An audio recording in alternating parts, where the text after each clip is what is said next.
Hello friends, আমি তনুশ্রী। আমার রান্নাঘরে আবার একটা রেসিপি নিয়ে হাজির হয়ে গেছি।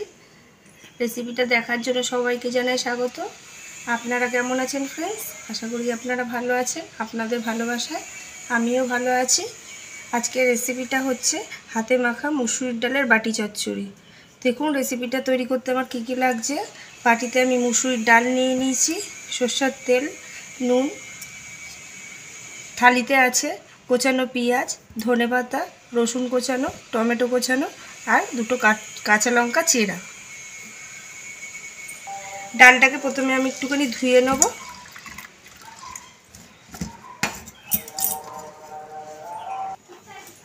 ডালটাকে ভালো করে ধুয়ে নিয়েছি। যেহেতু আমি বাটি চচ্চড়ি করব, তাই আজকে আমি ডালটা বাটির মধ্যেই করব। বাটি নিয়ে নিয়েছি, বাটির মধ্যে ডালটা দিয়ে দেবো।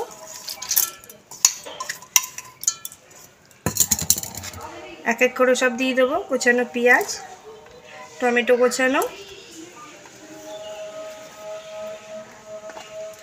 রসুন কোচানো,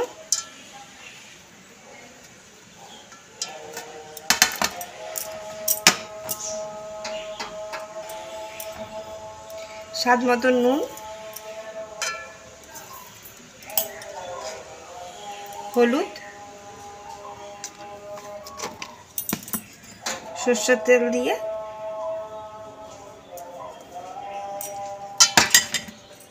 ভালো করে মেখে নেব। কাঁচা লঙ্কা দুটোও দিয়ে দেবো। ভালো করে মাখবো হাত দিয়ে চটকে চটকে, যাতে পেঁয়াজ টমেটো সব যেন হাতে মাখানোতেই নরম হয়ে যায়।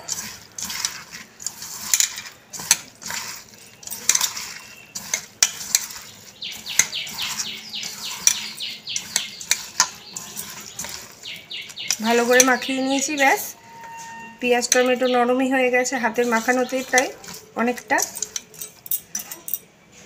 এবার পরিমাণ মতন জল দিয়ে দেবো।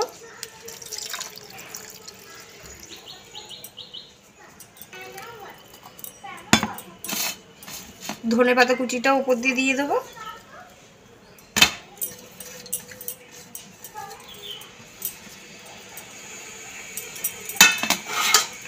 একটা ঢাকনা দিয়ে দেবো, ঢাকা। গ্যাস অন করে বসিয়ে দিয়েছি ঢাকা দিয়ে। বাটি চচ্চড়ি ডালে লো ফ্লেমে করে রাখবো। ঢাকা একদমই খুলবো না, যাতে আস্তে আস্তে ভাপে সব সেদ্ধ হয়ে যায়। আর গন্ধটা, কাঁচা ডালের যে সব মশলা দেওয়া গন্ধটা, তার জন্য না যে বেরিয়ে যায়, ওই জন্যই আমি ঢাকনাটা দিয়ে দিয়েছি।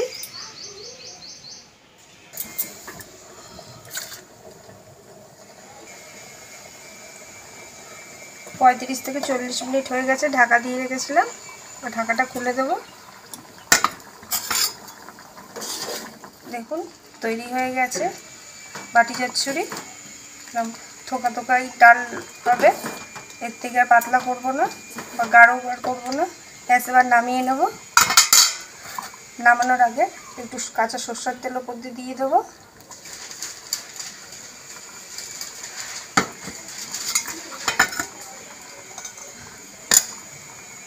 ব্যাস রেসিপিটা তৈরি হয়ে গেছে, আমি এবার নামিয়ে নেব। এই ডাল রেসিপিটা যদি ভালো লেগে থাকে বাটি চচ্চড়ি, তাহলে একদিন করে দেখতে পারেন গরম গরম ভাতের সাথে কিংবা রুটির সাথে, খুবই ভালো লাগবে। যদি রেসিপিটা ভালো লাগে থাকে আমার, তাহলে প্রতিদিনের মতন ভালোবেসে একটা লাইক শেয়ার সাবস্ক্রাইব করে দেবেন।